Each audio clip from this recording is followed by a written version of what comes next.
আসসালামু আলাইকুম বন্ধুরা, কেমন আছেন? গুজরাট থেকে সকল বন্ধুকে জানাই এমএন কিচেনে অনেক অনেক স্বাগত। আজ আমি আপনাদের মুগ ডাল দিয়ে পরোটা বানিয়ে দেখাবো। তার জন্য এখানে 500 গ্রাম ময়দা নিয়ে নিয়েছি, তাতে পরিমাণ মতো লবণ দিয়ে ভালো করে মেখে নিলাম। এরপর 2 চামচ সাদা তেল দিলাম, দিয়ে ভালো করে ময়নটা দিয়ে নেব। দেখুন আমি ভালো করে ময়নটা দিয়ে নিচ্ছি।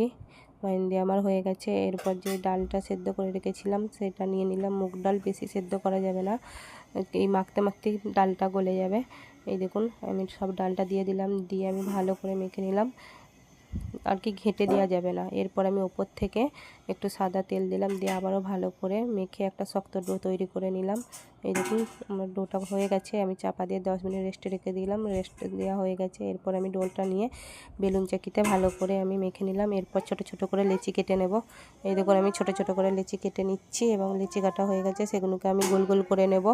এই দেখুন গোল গোল করে নিচ্ছি। গোল গোল করা আমার হয়ে গেছে।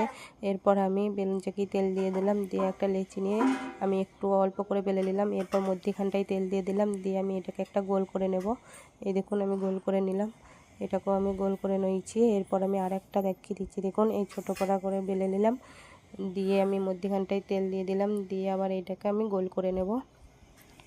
এই দেখুন এইভাবে আমি গোল করে নিচ্ছি। এইভাবে আমি সব কটাকেই গোল করে নেব, এবং এইভাবে আমার সব কটা গোল করা হয়ে গেছে। এরপর আবার বেলুন চাকিতে আমি একটা লেচি নিলাম, নিয়ে পরোটার শেপে আমি এটাকে বেলে নেব। এই দেখুন পরোটার শেপে আমি এটাকে বেলে নিচ্ছি, এবং এটা আমার বেলা হয়ে গেছে। এরপর আমি ওভেনটা জেলে নিয়েছি, তাতে একটা তাওয়া দিয়ে নিয়েছি। এরপর আমি একটা পরোটা দিয়ে দিলাম, দিয়ে এক পিঠ হতে উল্টে দিলাম। এরপর আমি ওপর থেকে তেল দিয়ে দেবো। এই দেখুন তেল দিয়ে দিলাম, দিয়ে পিঠ পিঠ ভালো করে সেঁকে নেব। এই দেখুন আমি সেঁকে নিচ্ছি, এবং পরোটাটা কত সুন্দর ফুলছে। দেখুন পরোটাটা একদম কত সুন্দর করে ফুলে যাচ্ছে, ও কালারটাও কত সুন্দর এসছে। এই পরোটাটা আমার হয়ে গেছে, তুলে নিলাম। আমি আবার একটা পরোটা দিয়ে এপিট ওপিট করে ভালো করে সেঁকে নেব। এই দেখুন ভালো করে সেঁকে নিচ্ছি, এবং এই পরোটাটাও কত সুন্দর ফুলেছে। এইভাবেই সব পরোটাগুলোকে আমি ভালো করে সেঁকে নেব লাল লাল করে।